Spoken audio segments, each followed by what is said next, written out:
ಈಗಾಗಲೇ ನಿಮ್ಮೆಲ್ಲರಿಗೂ ಕೂಡ ಭಾಗ 1 ಮತ್ತು ಭಾಗ 2ರಲ್ಲಿ ಇರ್ತಕ್ಕಂಥ ಎಲ್ಲಾ ಪಾಠಗಳು ಕೂಡ ಪಾಠ ಮಾಡ್ತಕ್ಕಂಥದ್ದು ಮುಕ್ತಾಯ ಆಗಿದೆ. ಹೌದಾ? ಈಗ ಉಳಿದಿರ್ತಕ್ಕಂಥದ್ದೇನು ರಿವಿಷನ್. ನೀವು 8ನೇ ವರ್ಷ 8ನೇ ತರಗತಿನಲ್ಲಿದ್ದಾಗ ಕೇವಲ ಭಾಗ 2 ಏನಿತ್ತು ಅದಕ್ಕೆ ಮಾತ್ರ ಸಂಕಲನಾತ್ಮಕ ಪರೀಕ್ಷೆಗಳನ್ನು ಬರೆದಿದ್ದೀವಿ. ಕರೆಕ್ಟಾ? ಈ ಸರಿಯಿಂದ 8 ಮತ್ತು 9ನೇ ತರಗತಿ ಎರಡಕ್ಕೂ ಕೂಡ ಭಾಗ 1 ಮತ್ತು ಭಾಗ 2ರಲ್ಲಿ ಇರ್ತಕ್ಕಂಥ ಎಲ್ಲಾ ಪಾಠಗಳಿಗೆ ಸಂಬಂಧಪಟ್ಟಂತ ಪ್ರಶ್ನೆ ನಿಮ್ಮ ವಾರ್ಷಿಕ ಪರೀಕ್ಷೆ ಅಂದ್ರೆ ಸಂಕಲನಾತ್ಮಕ ಪರೀಕ್ಷೆ 2ಕ್ಕೆ ಇರುತ್ತೆ. ಹಾಗಾಗಿ ನೀವು 1ನೇ ಪಾಠದಿಂದನೂ ಕೂಡ ನಿಮ್ಮ ಪೂರ್ವ ಸಿದ್ಧತೆಯನ್ನು ಪ್ರಾರಂಭ ಮಾಡಬೇಕಾಗುತ್ತೆ. ಈಗಾಗಲೇ ಮಾರ್ಚ್ 10ರಿಂದ ಪರೀಕ್ಷೆಗಳು ಪ್ರಾರಂಭ ಆಗುತ್ತೆ ಅಂತಕ್ಕಂಥ ಮಾಹಿತಿ ಇದೆ. ನಿಖರವಾಗಿರ್ತಕ್ಕಂಥ ಟೈಮ್ ಟೇಬಲ್ ಅನ್ನು ಬಿಟ್ಟಾಗ ನಾವು ನಿಮ್ಗೆ ತಿಳಿಸ್ತೀವಿ. ಆದರೆ ನೀವು ಪ್ರಿಪ್ರೇಷನ್ ಇವಾಗಲಿಂದ ಪ್ರಾರಂಭ ಮಾಡಿದ್ದೀವಿ. ಯಾವ ನಿಟ್ಟಿನಲ್ಲಿ ನಾನು ಹೋದ ಶನಿವಾರ ನಿಮಗೆ ಮೊದಲನೇ ಪಾಠ ಯಾವುದು? ಸಂಖ್ಯಾ ಪದ್ಧತಿ. ಈ ಪಾಠಕ್ಕೆ ಸಂಬಂಧಪಟ್ಟಂತೆ ರಿವಿಷನ್ ಮಾಡ್ಕೊಂಡ್ ಬರ್ಲಿಕ್ಕೆ ಹೇಳಿ. ಮಾಡ್ಕೊಂಡಿದ್ದೀರಾ?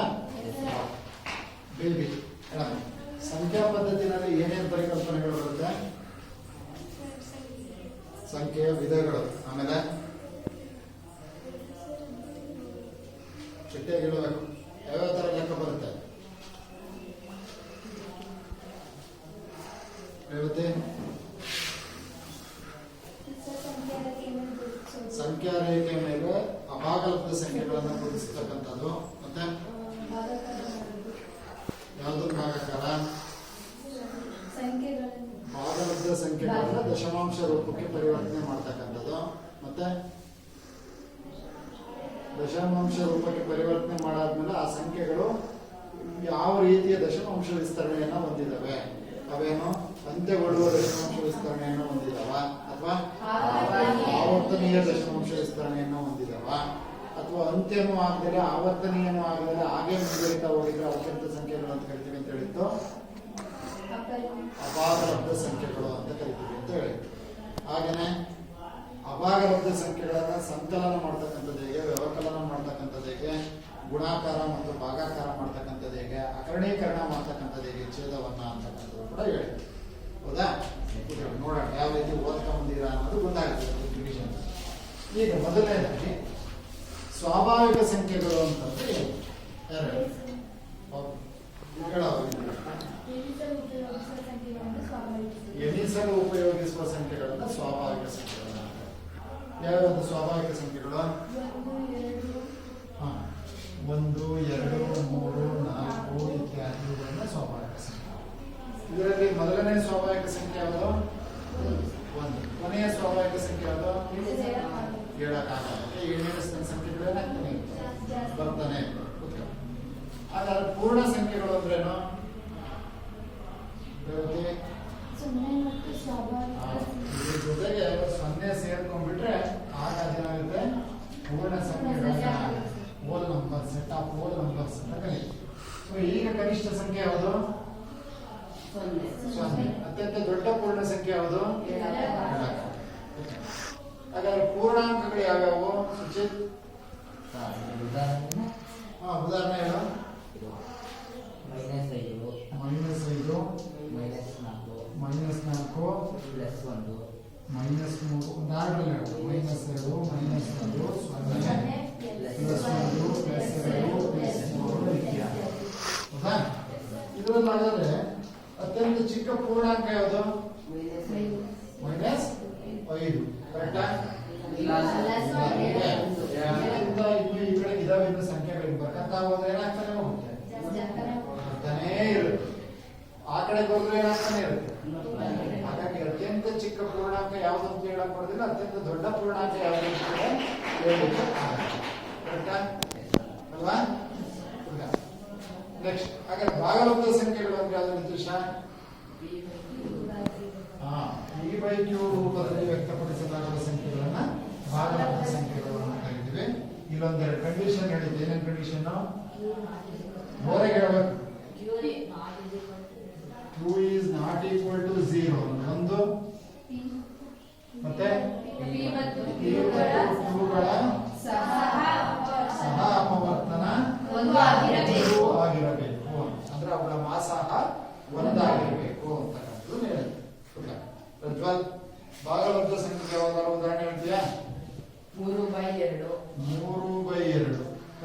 5/4. 5/4 ಕರೆಕ್ಟಾ? -1/2. -1/2 ಮತ್ತೆ 8/7. 8/7 0/1. ಆಯ್ತು 0/1 ಅದು ಕೂಡ ಬಾಗಿಲು ನಾನು ಹಿಂಗೆ ಬರೀತೀನಿ 6 ಅಂತ ಬರೀತೀನಿ ಭಾಗಲಬ್ಧ ಸಂಖ್ಯೆ ಆಗುತ್ತಾ? ಹೇಗೆ ಆದ್ರೆ 6/1 ಅಂತ ಬರೀಬಹುದು. ಆಗ ಅದು b/q ರೂಪದಲ್ಲಾಗುತ್ತೆ. ಹಾಗಾಗಿ ಇದು ಕೂಡ ಒಂದು ಭಾಗಲಬ್ಧ ಸಂಖ್ಯೆ ಆಗುತ್ತೆ ಅಂತ ಒಪ್ಕೊಳ್ತೀವಿ. 0 ಅದು ಭಾಗಲಬ್ಧ ಸಂಖ್ಯೆ. ಅಂದ್ರೆ ಭಾಗಲಬ್ಧ ಸಂಖ್ಯೆಗಳ ಗಣ ಬೇರೆ ಮೇಲೋದಿರೋ ಗಣಗಳಿದಾವಲ್ಲ, ಯಾವ್ಯಾವುದು ಸ್ವಾಭಾವಿಕ, ಪೂರ್ಣ ಸಂಖ್ಯೆ, ಪೂರ್ಣಾಂಕ, ಇವೆಲ್ಲವಕ್ಕಿಂತಲೂ ದೊಡ್ಡ ಗಣ. ಸ್ವಾಭಾವಿಕ ಸಂಖ್ಯೆಗಳ ಗಣದಲ್ಲಿರೋ ಎಲ್ಲಾ ಸಂಖ್ಯೆಗಳು ಭಾಗಲಬ್ಧ ಸಂಖ್ಯೆಗಳು. ಪೂರ್ಣಾಂಕದಲ್ಲಿರೋ ಎಲ್ಲವೂ ಭಾಗಲಬ್ಧ ಸಂಖ್ಯೆಗಳ ಗಣ. ಪೂರ್ಣ ಸಂಖ್ಯೆನಲ್ಲಿರೋವೆಲ್ಲವೂ ಭಾಗಲಬ್ಧ ಸಂಖ್ಯೆಗಳ ಗಣದಲ್ಲಿದ್ದಾವೆ. ಜೊತೆಗೆ p/q ರೂಪದಲ್ಲಿರುವ ಇಲ್ಲ. ಹಾಗಾಗಿ ಭಾಗಲಬ್ಧ ಸಂಖ್ಯೆಗಳ ಗಣ ಅತ್ಯಂತ ದೊಡ್ಡ ಗಣ. ಹಾಗಾದ್ರೆ ಭಾಗಲಬ್ಧ ಸಂಖ್ಯೆಗಳೆಲ್ಲವೂ ಪೂರ್ಣಾಂಕಗಳೇ ಇಲ್ಲ. ಯಾಕೆ? ಯಾಕಂದ್ರೆ ಅಲ್ಲಿ ಈ ತರದ ಸಂಖ್ಯೆ ಇರಲ್ಲ. 8/7 ಅನ್ನೋದು ಇರಲ್ಲ. ಅರ್ಥಾಯ್ತಾ? ಎಸ್, ಇವೆಲ್ಲ ಡೀಟೇಲ್ ಹೆಚ್ಚಿಗೆ ಮತ್ತೆ ರಿವಿಷನ್ ಬೇಡ, ಮುಂದಕ್ಕೆ ಹೋಗೋಣ. ಈಗ ಯಾವುದೇ ಕೊಟ್ಟಿರ್ತಕ್ಕಂಥ ಭಾಗಲಬ್ಧ ಸಂಖ್ಯೆಯನ್ನ ಯಾವ ರೀತಿ ದಶಮಾಂಶ ರೂಪಕ್ಕೆ ಪರಿವರ್ತನೆ ಮಾಡ್ತಕ್ಕಂಥದ್ದು ಅನ್ನೋದನ್ನ ನೋಡೋಣ. ಈಗ ಉದಾಹರಣೆಗೆ 15/4 ಅಂತ ಒಂದು ಭಾಗಲಬ್ಧ ಸಂಖ್ಯೆ ಇದೆ. ಇದನ್ನ ದಶಮಾಂಶ ರೂಪಕ್ಕೆ ಪರಿವರ್ತಿಸಬೇಕು. ಮಾಡ್ತೀಯಾ ಪ್ರಶ್ನ? ಮಾಡ್ತೀಯಾ? ಅಪ್ಪ ಬೇರೆಯವರಾಗ ಎಕ್ಸರ್ಸೈಸ್ ಮಾಡಿ. 15/4 ಅಂದ್ರೆ ಏನಂತ? 15ಅನ್ನ 4ರಿಂದ ಭಾಗಿಸು ಅಂತ.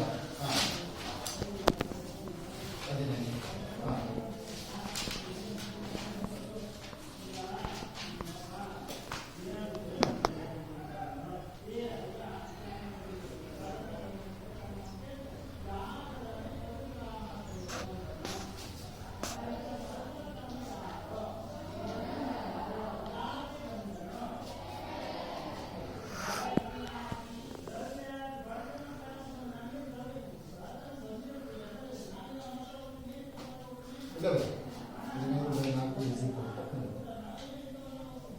ಈಸಿ ಕೊಡ್ತಪ್ಪ.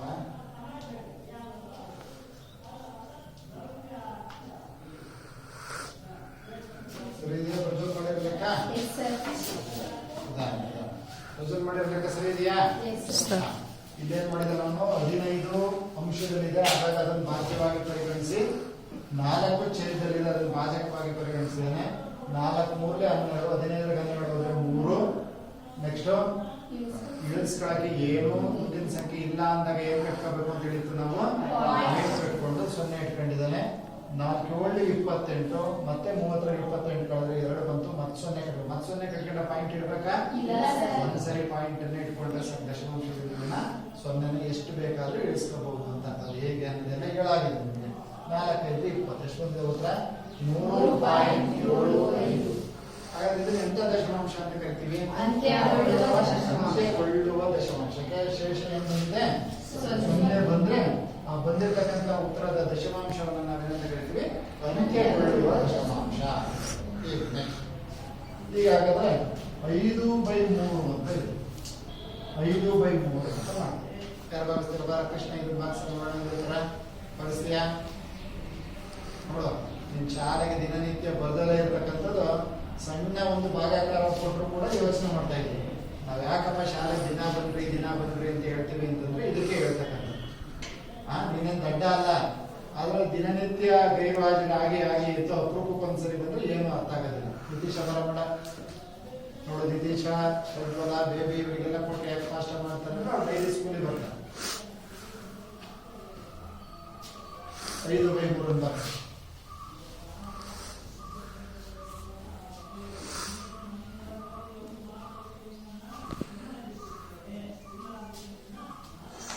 ಎಲ್ಲರೂ ನಿಮ್ಮ ರಫ್ ನೋಟ್ ಎಕ್ಸರ್ಸೈಸ್ ಮಾಡಿ ಆಗಿದೆ.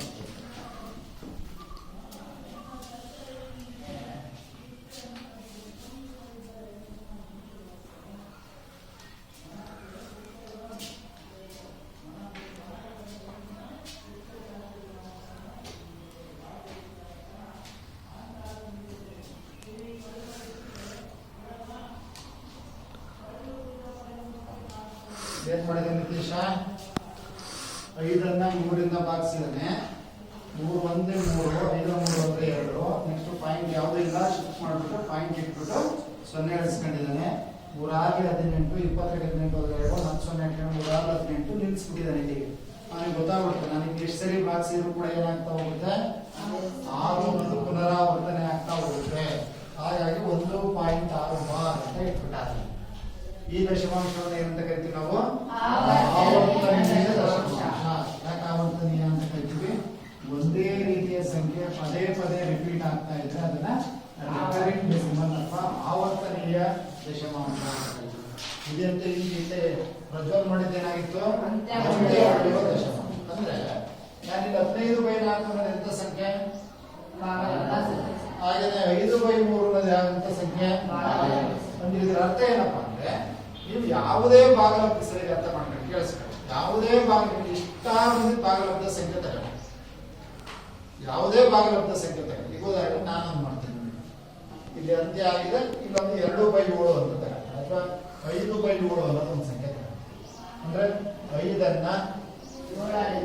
7ರಿಂದ ಭಾಗಿಸು. ಈಗ ಮೊದಲು 2 ಉದಾಹರಣೆ ಕೊಟ್ಟಿರೋದ್ರಲ್ಲಿ ಹೆಂಗಿದೆ ಅಂದ್ರೆ ಅಂಶ ಜಾಸ್ತಿ ಇದೆ, ಛೇದ ಕಡಿಮೆ ಇದೆ. ಇದು ಅಷ್ಟೇ, ಅಂಶ ಜಾಸ್ತಿ ಇದೆ.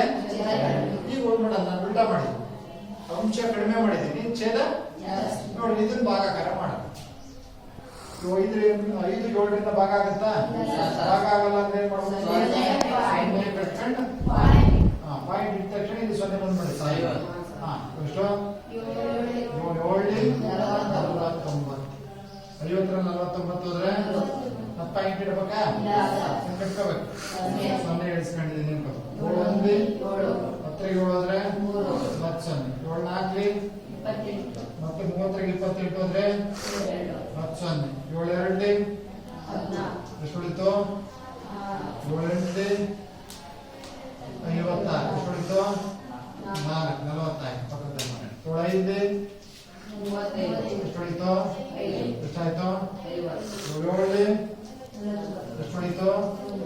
7 4 28 ಇವತ್ತು ಯಾಕೆ ಸಾಕು ಅಂತೇಳಿ ಯಾಕೆ ಸಾಕು? ಮತ್ತೆ ಅದೇ ರೀತಿಯ ಸಂಖ್ಯೆ ನೋಡಿ. 7 1 4 2 8 5 7 1 4 2 8 5 7 1 4 2 8 5 ಅನ್ನೋ ಸಂಖ್ಯೆ ಮತ್ತೆ ರಿಪೀಟ್ ಆಗುತ್ತೆ ಅನ್ನೋದು ನೋಡಿದ ತಕ್ಷಣ ಗೊತ್ತಾಗುತ್ತೆ. ಹಾಗಾಗಿ ನಾವು 5/7 ಅನ್ನೋ ದಶಮಾಂಶ ರೂಪದಲ್ಲಿ ಬರೆದ್ರೆ ಏನಾಗುತ್ತೆ? 0.728 ಇದೇ ಸಂಖ್ಯೆ ಮತ್ತೆ ಮತ್ತೆ ರಿಪೀಟ್ ಆಗ್ತಾ ಇದೆ. ಹಾಗಾದ್ರೆ ಇದು ಕೂಡ ಎಂತ ದಶಮಾಂಶ? ಅಂದ್ರೆ ಇದರಿಂದ ಒನ್ ಥಿಂಗ್ ಈಸ್ ಕ್ಲಿಯರ್. ಏನು ವಾಟ್ ಇಸ್ ದಟ್ ಥಿಂಗ್ ಅಂತ ಹೇಳಿದ್ರೆ ಏನಪ್ಪ ವಿಚಾರ ಅಂದ್ರೆ ಯಾವುದೇ ಭಾಗಲಬ್ಧ ಸಂಖ್ಯೆಯನ್ನ ದಶಮಾಂಶ ರೂಪಕ್ಕೆ ಪರಿವರ್ತನೆ ಮಾಡಿದ್ರೆ ಅದು ಅಂತ್ಯ ಆಗುತ್ತೆ. ಅಂತ್ಯ ಆಗದಿದ್ರೆ ಆವರ್ತನೀಯ ಹಾಗೇ ಆಗುತ್ತೆ 100%. ನಿನಗೆ ಇಷ್ಟ ಬಂದಿದ್ದ ಅಸಂಖ್ಯಾತ ಭಾಗಲಬ್ಧ ಸಂಖ್ಯೆ ಇದಾವೆ ಅಂತ ಹೇಳಿದ್ವ, ನಿನಗೆ ಬೇಕಾದ ಸಂಖ್ಯೆನ b/q ರೂಪದಲ್ಲಿ ಬರ್ಕೊಂಡು ನೋಡು, ಬಾಕ್ಸ್ ನೋಡು, ಅಂಶನ ಛೇದದಿಂದ ಬಾಕ್ಸ್ ನೋಡು. ಎರಡೇ ತರ ಚಾನ್ಸ್ ಇರುತ್ತೆ. ಆದ್ರೆ ಅಂತ್ಯ ಆಗ್ಬೇಕು, ಅಂತ್ಯ ಆಗದೆ ಇದ್ರೆ ಆವರ್ತನೀಯ ಆಗ್ಬೇಕು. ಇಂತಹ ಸಂಖ್ಯೆಗಳನ್ನ ನಾವೇನಂತ ಕರಿತೀವಿ? ಭಾಗಲಬ್ಧ ಸಂಖ್ಯೆಗಳು. ಹೌದಾ?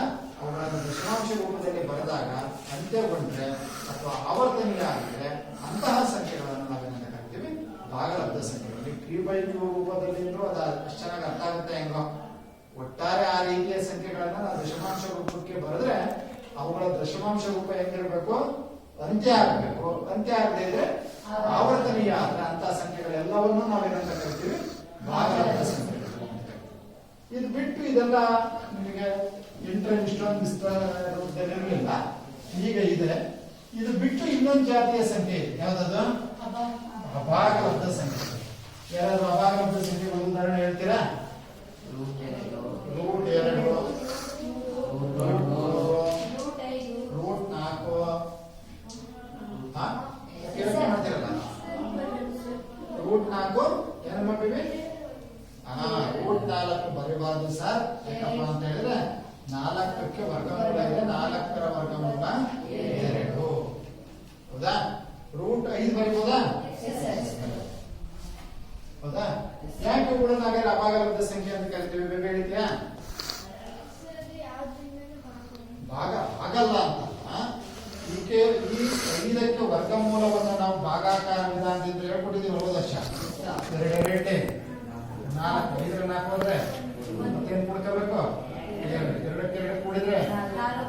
ಪಾಯಿಂಟ್ ಏನ್ ಮಾಡ್ಬೇಕು? ಇಲ್ಲಿ ಎಷ್ಟು ಸಂಖ್ಯೆ ಇಳಿಸ್ಕೋಬೇಕು? ಸೊನ್ನೆ, 2 ಸೊನ್ನೆ. ವರ್ಗಮೂಲಕ್ಕೂ ಮಾಮೂಲಿ ಭಾಗಾಕಾರಕ್ಕೂ ಅದೇ ಸೊನ್ನೆ, ಅದೇ ವ್ಯತ್ಯಾಸ. ಈಗ 2 ಹಾಕಂತೀನಿ, 2 4, 2 4 8, 16 ಉಳಿತು. ಮತ್ತೆ 2 ಸೊನ್ನೆ ಇಳಿಸ್ಕೊ. ಮತ್ತೆ ಇಲ್ಲಿ 2 ಕೊಡ್ಬೇಕು. 2 ಹಾಕಿದ್ರೆ 2 2 4 ಆಯ್ತು. 3 ತಗೊಂಡೆ, ಇಲ್ಲೂ 3 ತಗೊಂತೀನಿ. 3 3 9, 3 4 12, 1 ವರ್ಷ 3 4 12, 13. ಮತ್ತೆ ಕಳ್ಕೊಂತೀನಿ. ಮತ್ತೆ ಭಾಗಾಕಾರ ಮುಂದುವರಿಸ್ತಾ ಹೋದ್ರೆ ಇದೇನಾಗ್ತಾ ಹೋಗುತ್ತಂತ ಇದು ಬರ್ತಕ್ಕಂಥ ಉತ್ತರ 2.23547 ಏನ ಒಟ್ಟೇನಾಗ್ತಾನೆ ಐತೆ. ಏನಾಗಲ್ಲ ಇದು, ಅಂತ್ಯನೂ ಆಗಲ್ಲ, ಹೋಗ್ಲತ್ತಾಗೆ ಆವರ್ತನೆಯೂ ಆಗಲ್ಲ. ಮುಗಿತಿತ್ತ ಮುಂದಿನಾಗಲ್ಲ, ಮುಗಿದ ಮೇಲೆ ಅಪರಿಮಿತ ದಶಮಾಂಶ ವಿಸ್ತರಣೆಯನ್ನು ಹೊಂದಿರೋದ್ರಿಂದ ಈ ರೂಟ್ 5 ನಾವೇನಂತ ಕರಿತೀವಿ? ಅಭಾಗಲಬ್ಧ ಸಂಖ್ಯೆ. ಡೆಫಿನೇಷನ್ ಹೇಳ್ತೀರಾ ಹಾಗಾದ್ರೆ? ಅಭಾಗಲಬ್ಧ ಸಂಖ್ಯೆ ಅಂದ್ರೆ ಹೇಳೋಣ. ಆಯ್ತು, ಅದ್ ಬಿಡು, ಅದು ಭಾರಿ ಸುಲಭ. ಅದು P/Q ರೂಪದಲ್ಲಿ ವ್ಯಕ್ತಪಡಿಸಲಾಗದ ಸಂಖ್ಯೆಗಳನ್ನು ಅಭಾಗ ಹಂಗಂತ ಆಕ್ಚುಲಿ ಡೆಫಿನೇಷನ್ ಹೇಳಿದ್ ನಿಮಗೆ. ಹಂಗಂದ್ರೆ ಏನು ಅಂತ ಕ್ಲಿಯರ್ ನಿಮ್ ಮೈಂಡ್ ಅಲ್ಲಿ ಬರೋದೇ ಇಲ್ಲ. ಏನಂದ್ರೆ ಅಭಾಗಲಬ್ಧ ಸಂಖ್ಯೆ ಅಂದ್ರೆ ಈಗ ಹೇಳಿದ್ನಲ್ಲ ನಾನು, ಏನಾಗ್ಬಾರ್ದು? ಆವರ್ತನೆಯೂ ಆಗ್ಬಾರ್ದು, ಅಪರಿಮಿತ ದಶಮಾಂಶ ವಿಸ್ತರಣೆಯನ್ನು ಹೊಂದಿರತಕ್ಕಂಥ ಸಂಖ್ಯೆಗಳನ್ನ ಅಭಾಗಲಬ್ಧ ಸಂಖ್ಯೆ. ಹಾಗಾದ್ರೆ ರೂಟ್ 4 ರೂಟ್ ಇದ್ ಮಾತ್ರಕ್ಕೆಲ್ಲ ಅಭಾಗಲಬ್ಧ ಅಲ್ಲ. ಈ ಕ್ಲಿಯರ್ ಆಯ್ತು. ರೂಟ್ 4 ಯಾಕೆ ಅಲ್ಲ? ಅದ್ರ ಮೇಲೆ ನಿಖರವಾಗಿ ಗೊತ್ತಾಯ್ತು ಎಷ್ಟಂತ. ಅಥವಾ ಕ್ಯೂಬ್ ರೂಟ್ ಆಫ್ 27 ಅಂತ ಕರೀತೀವಿ. ಎಷ್ಟಿದ್ರದ್ದು? ಅಥವಾ ಕ್ಯೂಬ್ ರೂಟ್ ಆಫ್ 125 ಅಂತ ಬಂತು. ಎಷ್ಟಿದ್ರು ಘನಮೂಲ? 5. ನೋಡಿ, ನಿಖರವಾಗಿರೋ ಬೆಲೆ ಬಂತು. ಪಾಯಿಂಟ್ ಏನಿಲ್ಲ ಇದು, ಗೊತ್ತಾಯ್ತಾ? ಹಾಗಾಗಿ ಅಂತ್ಯಗೊಳ್ಳದ, ಆವರ್ತನೀಯವಾಗದ, ಅಪರಿಮಿತ ದಶಮಾಂಶ ವಿಸ್ತರಣೆಯನ್ನು ಹೊಂದಿರತಕ್ಕಂಥ ಸಂಖ್ಯೆಗಳನ್ನ ಅಭಾಗಲಬ್ಧ ಸಂಖ್ಯೆಗಳು ಅಂತ ಕರಿತೀವಿ. ಕನ್ಫ್ಯೂಸ್ ಮಾಡ್ಕೊಬೇಡ್ರಿ. ರೂಟ್ ಇದ್ ಮಾತ್ರಕ್ಕೆ ಅಭಾಗಲಬ್ಧ ಅಲ್ಲ. ಇಲ್ಲ ಉದಾಹರಣೆ ಇದಾವೆ. ರೂಟ್ 4 ಅಭಾಗಲಬ್ಧ ಅಲ್ಲ, ಕ್ಯೂಬ್ ರೂಟ್ ಆಫ್ 27 ಅಭಾಗಲಬ್ಧ ಅಲ್ಲ, ಕ್ಯೂಬ್ ರೂಟ್ ಆಫ್ 25 ಅಭಾಗಲಬ್ಧ ಅಲ್ಲ. ಕಾರಣ ಅವಕ್ಕೆ ನಿಖರವಾದ ಬೆಲೆ ಇದೆ. ನೀವು ಯಾವ್ದೋ ಕಾರ ವರ್ಗಮೂಲನೋ ಘನಮೂಲನ ಅಥವಾ ಇನ್ನೊಂದು ಯಾವ್ದೋ ಮೂಲನ ಕಂಡುಹಿಡಿಯಲಿಕ್ಕೆ ಹೊರಟಾಗ ಅದ್ರ ಬೆಲೆ ನಿಖರವಾಗಿ ಬಂತು, ಕರೆಕ್ಟ್ ಗಂಟೆ ಆಗ್ಬಿಡ್ತು ಅಂದ್ರೆ ಅದು ಅಭಾಗಲಬ್ಧ ಅಲ್ಲ. ಆಯ್ತಾ? Don't confuse. ರೂಟ್ ಇದ್ದ ಮಾತ್ರಕ್ಕೆ ಅದು ಅಭಾಗಲಬ್ಧ ಸಂಖ್ಯೆ ಅಂತ ಅನ್ಕೋಬಾರ್ದು. ರೂಟ್ ಇದ್ದವೆಲ್ಲವೂ ಅಭಾಗಲಬ್ಧ ಸಂಖ್ಯೆಗಳು ಅಲ್ಲ. ಕ್ಲಿಯರಾ? ಈಗ ನಮಗೀಗ ಈ ಸಂಖ್ಯೆನ ಮಾಮೂಲಿ ಈಗ 5/2 ಅಥವಾ ಎಂತದ ಒಂದು 2/3 ಅಂತ ಇತ್ತು. ಇದನ್ನ ಬಾಕ್ಸ್ ಅಂತ ಹೇಳಿದ್ರೆ ಯಾರು ಬಂದ್ ಬಾಕ್ಸ್ ಇದ್ದು? ನಿತೀಶ ಬಂದ್ ಬಾಕ್ಸ್ ಇದ. ಉತ್ತರ ಏನಂತ ಬಂದಿತ್ತು? 0.666 ಅಂತ ಬಂದಿತ್ತು. 0.66 ಅದೇ ಏನಂತ ಹೇಳಿ 0.666 ಅಂತ ಏನೋ ಬಂದಿತ್ತು. ಇದನ್ನ ಬಾಕ್ಸ್ ಯಾಕೆ ಬರುತ್ತಾನೆ? ಇದನ್ನ ಆವರ್ತನೀಯ ದಶಮಾಂಶ. ಈಗ ಇದನ್ನ ದಶಮಾಂಶ ರೂಪಕ್ಕೆ ಮಾಡ್ತಕ್ಕಂಥದ್ದು ಹೇಗೆ ಅಂತ ಗೊತ್ತಿದೆ ನಮಗೆ. ಏನಿಲ್ಲ, ಅಂಶನ ಸರ್ ಛೇದದಿಂದ ಬಾಗಿಸ್ತಾ ಹೋದ್ರೆ ನಮಗೆ ಬರುತ್ತೆ ಸರ್ ದಶಮಾಂಶ. ಹಾಗಾದ್ರೆ ಇದು ರಿವರ್ಸಿಬಲ್ ಪ್ರೋಸೆಸ್ ಸಾಧ್ಯನಾ? ದಶಮಾಂಶ ರೂಪದಲ್ಲಿರ್ತಕ್ಕಂಥದ್ದನ್ನು P/Q ರೂಪ ಬರೀಲಿಕ್ಕೆ ಆಗುತ್ತಾ? ಅದನ್ನು ಕೂಡ ಹೇಳ್ಕೊಟ್ಟಿದೆ. ಸೊ ದಶಮಾಂಶ ರೂಪದಲ್ಲಿ ಇರ್ತಕ್ಕಂಥದ್ದು ಯಾವ ರೀತಿ P/Q ರೂಪದಲ್ಲಿ ಅಂತ ಸುಚಿತ್. ಈಗ ಇದನ್ನು ನಾನು ಈ ರೂಪ ಬರ್ದಿದ್ದೀನಿ. ಈಗ 0.6 ಬಾರ್ ಅನ್ನ P/Q ರೂಪದಲ್ಲಿ ವ್ಯಕ್ತಪಡಿಸ್ತೀನಿ. ಬೇರೆಯವರು ನಿಮ್ಮ ಎಕ್ಸೈಸ್ ಅಲ್ಲಿ ಮಾಡಿ.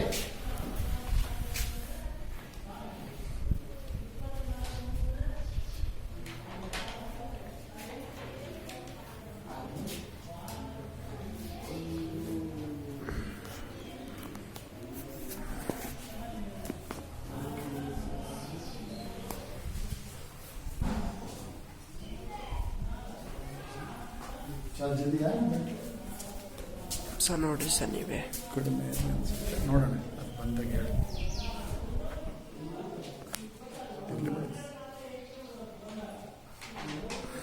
Sir 23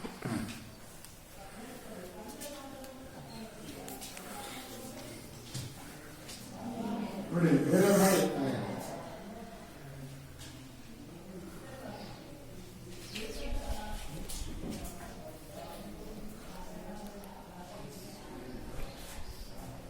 is equal to 10x is equal to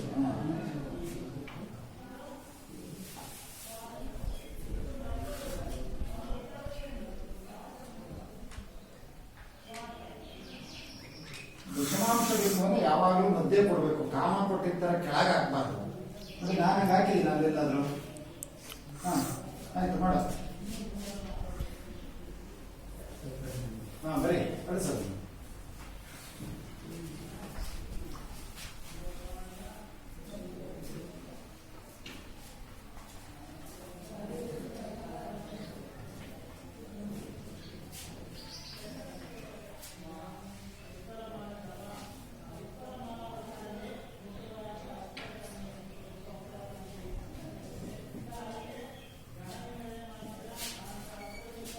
ಆಯ್ತಾ? ಇದಕ್ಕೆ ಬಂತ?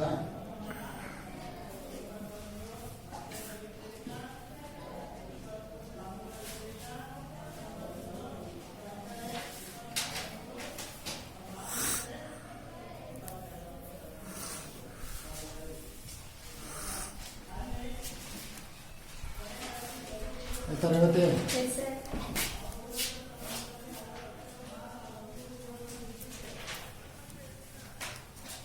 ಅರ್ಧ ಗಂಟೆ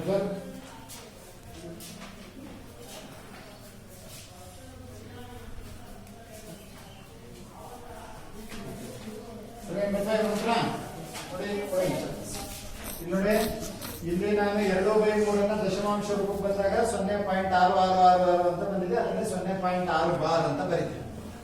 ಹೌದಾ? ಈಗ 0.6 ಬಾರನ್ನ ದಶಮಾಂಶ ರೂಪದಿಂದ p/q ರೂಪಕ್ಕೆ ಬದಲಾವಣೆ ಮಾಡಿದ್ರೆ ಎಷ್ಟು ಬಂದಿದೆ ಉತ್ತರ? 2/3 ರಿಂದ 0.666 ಅಂತ ಬಂದಿದೆ. ಈಗ 0.666 ರಿಂದ 2/3 ಅಂತ ಬಂದಿದೆ. ಅದಕ್ಕೆ ಇದೇ ಲೆಕ್ಕ ಕೊಟ್ಟಿರ್ತಕ್ಕಂಥ ಸಂಖ್ಯೆಯಲ್ಲಿ x ಅಂತ ಅನ್ಕೊಳ್ಳಿ. x = 0.666. ಒಂದ್ ಸಂಖ್ಯೆ ರಿಪೀಟ್ ಆಗ್ತಾ ಇದ್ರೆ ಎಷ್ಟಿಂದ ಗುಣಿಸ್ಬೇಕು ಅಂತ ಹೇಳಿದೀನಿ? 2 ಸಂಖ್ಯೆ ರಿಪೀಟ್ ಆಗ್ತಾ ಇದ್ರೆ ಉದಾಹರಣೆಗೆ ಇದೇ ಸಂಖ್ಯೆ ಏನಾದ್ರು 0.23 ಬಾರ್ ಅಂತೇಳಿ 2 3 ಎರಡಕ್ಕೂ ಇತ್ತು. ಹಾಗೆ ಎಷ್ಟಿಂದ ಗುಣಿಸ್ಬೇಕು? 100 3 ಸಂಖ್ಯೆ ರಿಪೀಟ್ ಆಗ್ತಾ ಇದ್ರೆ 1000 ಗುಣಿಸ್ಬೇಕು. ಈಗ ಅವನು 10 ರಿಂದ ಗುಣಿಸ್ಬಿಟ್ಟು 2 ಕಡೆ 10 ರಿಂದ ಗುಣಿಸಿ 10 × x 10x 10 ರಿಂದ ಗುಣಿಸಿದಾಗ ಒಂದು ಪಾಯಿಂಟ್ ಮುಂದಕ್ಕೆ ಶಿಫ್ಟ್ ಆಗುತ್ತೆ. 6.666 ಆಯ್ತು. ಇದನ್ನು ಸಮೀಕರಣ 2 ಅಂತ ಹೇಳಿದ್ದೇನೆ. ಸಮೀಕರಣ 2 ಮತ್ತು 1 ಕಳೆದಾಗ 2 - 1 ಆದಾಗ 10x - 1x ಆಯ್ತು. 10x 1x 9x 6 point. ಇದು ಉಲ್ಟಾ ಬರ್ಕೊಂಡಿದೆ ನೋಡಿದ್ರಾ? ಇಲ್ಲಿ ಯಾವುದರಿಂದ ಕಳಿಬೇಕಾದ್ರೆ ಇಂಪಾರ್ಟೆಂಟ್ ಏನು? ಯಾವುದರಿಂದ ಅನ್ನೋದು ಏನಾಗಬೇಕು? ಫಸ್ಟ್ ಬರಬೇಕು. ಏನೇನು ಬರ್ಕೊಂಡಿದ್ದೀವಿ? 2 ರಿಂದ ಸಮೀಕರಣ 2 ರಿಂದ. ಹಾಗಾದ್ರೆ ಸಮೀಕರಣ 2 ಫಸ್ಟ್ ಬರಬೇಕು. ಬಲಗಡೆನೂ ಕೂಡ 6.666 ಫಸ್ಟ್ ಬರಬೇಕು. 0.66 ಏನಾಗಬೇಕು? ಸೆಕೆಂಡ್ ಬಲಭಾಗದಲ್ಲಿ ಬರಬೇಕು. ಅದು ಎಡಭಾಗದಲ್ಲಿ ಬರಬೇಕು, ಇದು ಬಲಭಾಗದಲ್ಲಿ ಬರಬೇಕು. ಇಲ್ಲ ಅಂದ್ರೆ ಅರ್ಥ ಕೆಟ್ಟೋದು -1 ಹಂಗೆ ಬರಬಾರ್ದು. ಸೊ 6.00 ಆಯ್ತು. ಈಗ ಇಲ್ಲಿ x ಏನಾಯ್ತು? 9 ಇರೋದನ್ನ ಡಿವೈಡೆಡ್ ಬೈ ಮಾಡಿದಾಗ ಇಂಟು ಇದ್ರೆ ಅದು ಈಕ್ವಲ್ಸ್ ಇಂದ ಆ ಕಡೆ ಹೋದ್ರೆ ಡಿವೈಡೆಡ್ ಬೈ ಆಗುತ್ತೆ. 6/9 3 ರಿಂದ ಇದು ವಿಶೇಷವಾಗಿ ಸಿಂಪ್ಲಿಫೈ ಆಗುತ್ತೆ. 3 2 3 3 ಹಾಗಾಗಿ ಉತ್ತರ ಎಷ್ಟು ಬಂದಿದೆ? 2/3. ಎಷ್ಟು ಜನ ಬಂದಿದೆ ನಿಮಗೆ? 1 2 3 4 5. ಕೃಷ್ಣ ಮಾಡಿಲ್ಲ ಅಂತದೇ ಉತ್ತರ ಕೃಷ್ಣ. ಅದಕ್ಕೆ ಹೇಳ್ತಕ್ಕಂಥದ್ದು ಶಾಲೆ ತಪ್ಪಿಸ್ಬೇಡಿ. ನಿಮಗೆ ಗೊತ್ತಾಗುತ್ತೆ, ನಿಮಗೆ ಹಿಂಸೆ ಆಗುತ್ತಲ್ವಾ? ಎಲ್ಲರೂ ಎಷ್ಟು ಚೆನ್ನಾಗಿ ಮಾಡಿ ಉತ್ತರ ಹೇಳ್ತಿದ್ದಾರೆ, ನಾನು ಉತ್ತರನೇ ಹೇಳ್ತಾ ಇಲ್ಲವಪ್ಪ ಅಂತ ನಿನಗೆ ಬೇಜಾರಾಗುತ್ತೆ. ನಾನು ಬೈದೇ ಇದ್ರು ನಿನಗೆ ಬೇಜಾರಾಗುತ್ತೆ. ಅದಕ್ಕೆ ಹೇಳ್ತಕ್ಕಂಥದ್ದು ಶಾಲೆಗೆ ತಪ್ಪಿಸ್ಬಾರ್ದು. ನಿಮ್ ಕೆಲಸನೇ ಅದು. ಶಾಲೆಗೆ ಬರ್ತಕ್ಕಂಥದ್ದು ನಿಮ್ ಕೆಲಸ. ನಿಮ್ಮ ಮನೆಗಳಲ್ಲಿ ಬಿಡ ಶಾಲೆ ಬೇಡ ಇವತ್ತು ಯಾವ್ದಾರು ಊರಿಗೆ ಹೋಗಬಾರೋ ಅಂತಂದ್ರೆ ನೀವು ಅದನ್ನ ಅಪೋಸ್ ಮಾಡ್ಬೇಕು. ಇಲ್ಲಪ್ಪ ನಾನು ಶಾಲೆಗೆ ಹೋಗ್ಬೇಕು, ನಾನು ಯಾವ ಕಾರಣಕ್ಕೂ ಸ್ಕೂಲ್ ಊರಿಗೆ ಹೋಗಲ್ಲ, ಜಾತ್ರೆಗೆ ಹೋಗಲ್ಲ ಅಂತ ನೀವು ಅಪೋಸ್ ಮಾಡ್ಬೇಕು. ಅದ್ಬಿಟ್ಟು ಕೆಲವರೇ ಮಾಡ್ತೀರಾ? ಅದಕ್ಕಿಂತ ಮುಂಚೆನೆ ನಾವು ರೆಡಿ ಆಗಿರ್ತೀವಿ. ನೀವೇ ರೆಡಿ ಆಗಿರ್ತೀರ. ಬಿಟ್ಟು ಹೋಗ್ತೀನಿ ಅಂದ್ರೆ ಏನ್ ಮಾಡ್ತೀರಾ? ಅಳ್ತೀವಿ.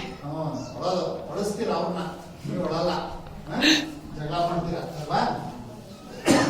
ಮಾಡಬಾರ್ದು. ಓಕೆ, ಈಗ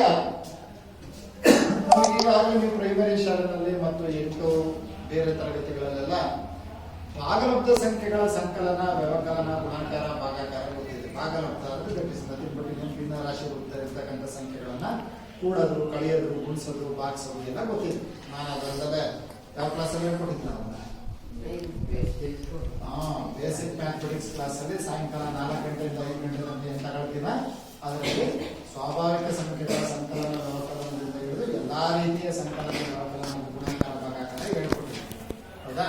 ಈಗ ಉದಾಹರಣೆಗೆ 5/3 ಪ್ಲಸ್ 2/4 ಅಂತಕ್ಕಂಥದ್ದು ಇತ್ತು ಅಂದ್ರೆ ಇವು ಭಾಗಲಬ್ಧ ಸಂಖ್ಯೆಗಳು. ಇವುಗಳನ್ನ ಕೂಡಬೇಕು ಅಂದ್ರೆ ಎಂತ ತಗೋಬೇಕು? ಯಾವುದಕ್ಕೆ? ಛೇದಗಳಿಗೆ ಲಾಸಹ ತಗೊಂಡು ಆ ಲಾಸಹವನ್ನ ಹಾಗೆ ಕರ್ಕೊಂಡು ಈ ಲಾಸಹವನ್ನು ಯಾವ್ದರಿಂದ ಭಾಗಿಸ್ಬೇಕು? 3ರಿಂದ ಭಾಗಿಸ್ಬೇಕು. ಅಂದ್ರೆ ಛೇದದಿಂದ ಪ್ರತಿ ಭಿನ್ನ ರಾಶಿ ಎಷ್ಟು ಬಂತು? 4 ಬಂದಂತ ಉತ್ತರ ಏನ್ ಮಾಡ್ಬೇಕು? 5 ಗುಣಿಸೋಣ. ಅದೇ ತರ 20 ಪ್ಲಸ್ 6 26/12 ಸಂಕ್ಷಿಪ್ತಗೊಂಡ ಸಂಕ್ಷಿಪ್ತಗೊಳಿಸಬೇಕು. 2 1 2 3 2 6 13/6 ವ್ಯವಕಲನ ಮಾಡ್ಬೇಕಾದ್ರೆ ಪ್ಲಸ್ ಪ್ಲಸ್ ಮೈನಸ್ ಇರುತ್ತೆ. ಇಂಟು ಮಾಡ್ಬೇಕಾದ್ರೆ ಅಂಶ ಇದೇ ಲೆಕ್ಕನ ಇಂಟುಗೆಲ್ಲ ಕೇಳೋದಾದ್ರೆ 5/3 ಇಂಟು 2/4 ಬಂದಿದ್ರೆ ಇದರ ಅಂಶದಿಂದ ಇದರ ಛೇದ ಅಥವಾ ಇದರ ಅಂಶದಿಂದ ಇದರ ಛೇದ ಅಲ್ಲಿಂದೇನಾ? ಏನಕ್ಕೆ? ಕೃಷ್ಣ ಕೃಷ್ಣ ಈಗ ಭಾಗಿಸಿದಾಗ 2 1 2 2 ಆಯ್ತು. ಈಗ ಇನ್ನು ಯಾವುದೋ ಅಂಶ ಛೇದ ಭಾಗಾಕಾರ ಆಗ್ತಾ ಇಲ್ಲ. ಅಂಶ ಗುಣಿಸಿ 5 1 3 2 6 ಈ ರೀತಿ ಗುಣಾಕಾರ ಮಾಡ್ತಕ್ಕಂಥದ್ದು ನೋಡಿ. ಭಾಗಾಕಾರ ಮಾಡ್ಬೇಕಾದ್ರೆ ಭಾಗಾಕಾರ ಮಾಡಿದ್ರೆ 5/3 ಡಿವೈಡೆಡ್ ಬೈ 2/4 ಅಂತಿದ್ರೆ ಮಾಡ್ತೀರಾ? 5/3 ಹಾಗೆ ಹಿಡ್ಕೋಬೇಕು. ಹೊರಗಡೆ ಇರ್ತಕ್ಕಂಥ ಭಿನ್ನ ರಾಶಿ ಡಿವೈಡೆಡ್ ಬೈ ಏನಾಗುತ್ತೆ? ಆಗುತ್ತೆ. ಹೊರಗಡೆ ಇರ್ತಕ್ಕಂಥ ಭಿನ್ನ ರಾಶಿ ಏನ್ ತಗೋಬೇಕು? ಏನಂತ ಕರಿತೀವಿ ಆ ಪದಕ್ಕೆ? 4 ಅಂತ ಮೇಲ್ ಕಳ್ಸು, 2 ಅನ್ನ ಕೆಳಗ್ ಕಳ್ಸು. ಅದಕ್ಕೇನಂತ ಕರಿಸ್ಕೊಂಡ್ ಪದ ಇದೆ? ಹಾ ಹೇಳಕಂದ ವಿಸ್ತೀರ್ಣ ಅಲ್ಲ, ವ್ಯುತ್ಕ್ರಮ ಅಲ್ಲಂತ ಅಂಶನ ಛೇದಕ್ಕೆ ಛೇದನ ಅಂಶಕ್ಕೆ ಬರೀತಕ್ಕಂಥದ್ದಕ್ಕೆ ವ್ಯುತ್ಕ್ರಮ. English we call it as reciprocal ಅಂತ ಹೇಳ್ತಾರೆ. ವ್ಯುತ್ಕ್ರಮ 4/5. ಈಗ ಮಾಮೂಲಿ ಗುಣಾಕಾರದಲ್ಲಿ ಏನ್ ನಿಯಮ ಪಾಲನೆ ಮಾಡಿದ್ವು ಅದೇ ನಿಯಮ. ಯಾವ್ದಾದ್ರು ಅಂಶ ಛೇದ ಕ್ಯಾನ್ಸಲ್ ಆಗಂತೀವಿ, ಕ್ಯಾನ್ಸಲ್ ಮಾಡಿ 2 1 2 5 2 10 3 ಅಂತ ಬರೀತೀವಿ. ಇದೆಲ್ಲ ಗೊತ್ತಿರತಕ್ಕಂಥ ವಿಚಾರ.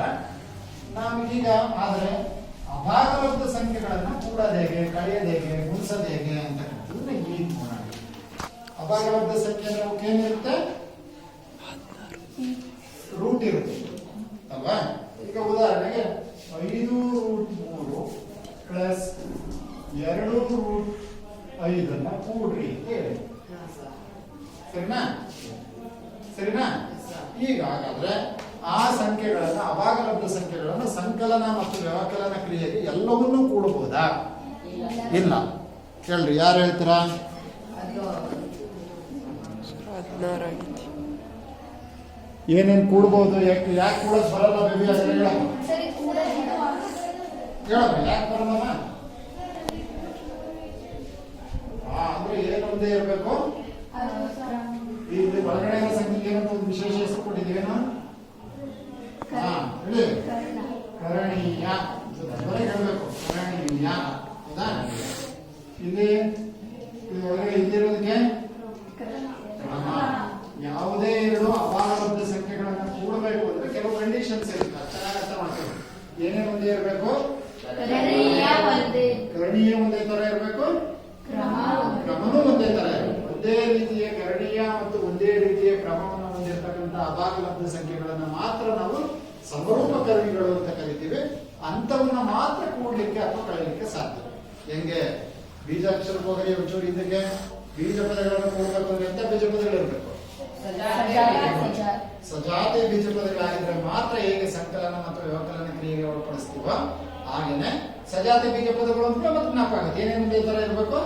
ಚರಾಕ್ಷರ ಒಂದೇ ತರ ಇರಬೇಕು, ಘಾತ ಸೂಚಿ ಒಂದೇ ತರ ಇರಬೇಕು. ಹಂಗೆ ಇಲ್ಲಿ ಕರ್ಣೀಯನು ಒಂದೇ ತರ ಇರಬೇಕು, ಕ್ರಮನೂ ಒಂದೇ ತರ ಇದ್ರೆ ನಾವು ಜಾಗದಲ್ಲಿ ಇವೆರಡನ್ನು ಕೂಡ್ಲಿಕ್ಕೆ ಅಥವಾ ಕಳೀಲಿಕ್ಕೆ ಹಾಗಾದ್ರೆ ಏನ್ ಮಾಡ್ತೀವಿ? 3√7 ಪ್ಲಸ್ 5√7 ಅಂತ ಬರೀ ಇವೆರಡನ್ನ ಕೂಡಬೇಕು. ಯಾಕೆ ಕ್ರಮ 2 ಕರ್ಣೀಯ ಹಾಗೆ ಕೊಡ್ಬೋದು. ಏನಂತ ಕೊಡೋದು?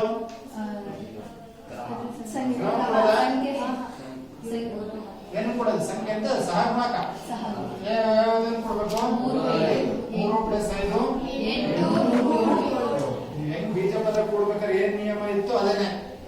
ಮಕ್ಕಳೇ 5x² ಪ್ಲಸ್ 7x² ಅಂತ ಇದ್ರೆ ನೀವೇನ್ ನೋಡ್ತಿದ್ರಿ ಫಸ್ಟ್ ಸಜಾ ಹಾಕಿಲ್ಲ ಅಂದ್ರೆ ಬೀಜಾಕ್ಷರ ಒಂದೇ ತರ ಇದೆಯಾ, ಗಾತ್ರ ಸೂಚಿ ಒಂದೇ ತರ ಇದೆಯಾ. ನೆಕ್ಸ್ಟ್ ಏನ್ ನೋಡ್ತಿದ್ರಿ, ಚಿಹ್ನೆ ನೋಡ್ತಿದ್ರಿ.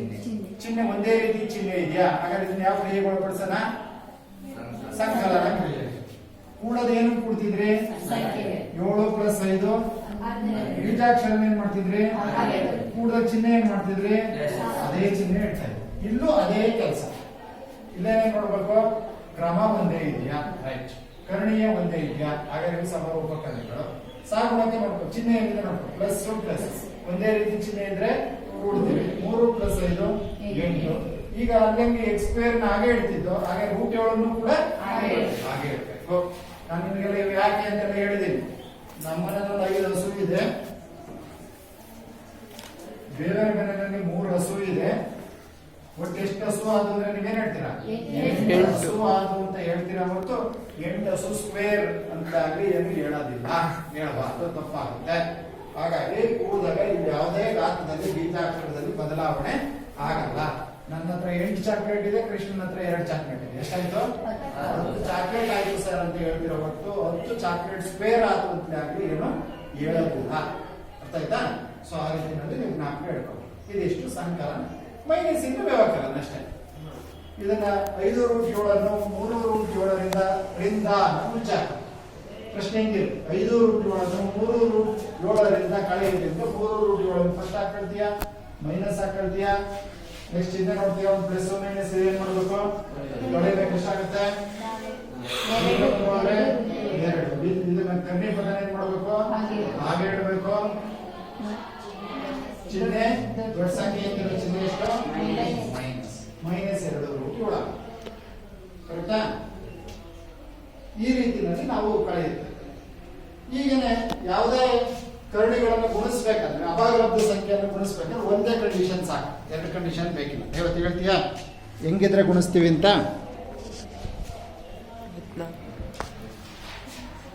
ಏನಿದ್ರೆ ಗುಣಿಸ್ತೀವಿ.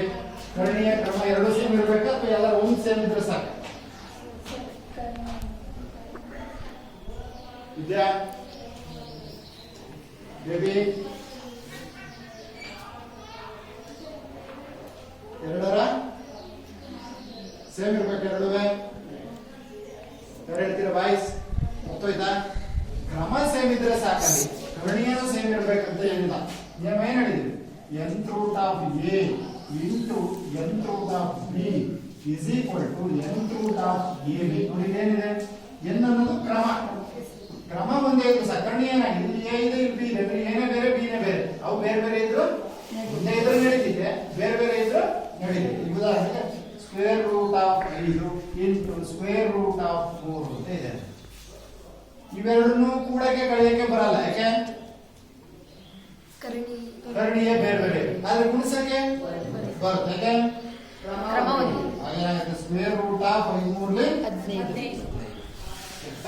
ಸೊ ಈ ರೀತಿ ಗುಣಾಕಾರ ಮಾಡ್ತಕ್ಕಂಥದ್ದು ಗೊತ್ತಿದೆ. ಸೊ ನಾಳೆ ದಿನ ಹಾಗಾದ್ರೆ ಅಕರ್ಣೀಕರಣ ಮಾಡ್ತಕ್ಕಂಥದ್ದು ಹೇಗೆ ಹಾಕಿದ್ರೆ ಅಕರ್ಣೀಕರಣ ಮಾಡ್ತಕ್ಕಂಥದ್ದು ಹೇಗೆ ಅಂತಕ್ಕಂಥದ್ದು ನೋಡೋಣ. ಸೊ ಮುಂದಿನ ಜೊತೆಗೆ ಈ ಪಾಠ ಜೊತೆಗೆ ಮುಂದಿನ ಪಾಠ ಬಹುಪದೋಕ್ತಿಗಳು ಮಾಡ್ಕೊಂಡಿದ್ರೆ ಇವತ್ತು. ನಾಳೆ ಅದ್ರ ಜೊತೆಗೆ ಇನ್ನೊಂದಾದ್ರೆ ನೆಕ್ಸ್ಟ್ ಪಾಠ ಅದು ಲೆಕ್ಕ ಮಾಡ್ಕೊಂಡ್ರೆ ಹೋಮ್ವರ್ಕ್ ಕೊಡಲಿಲ್ಲ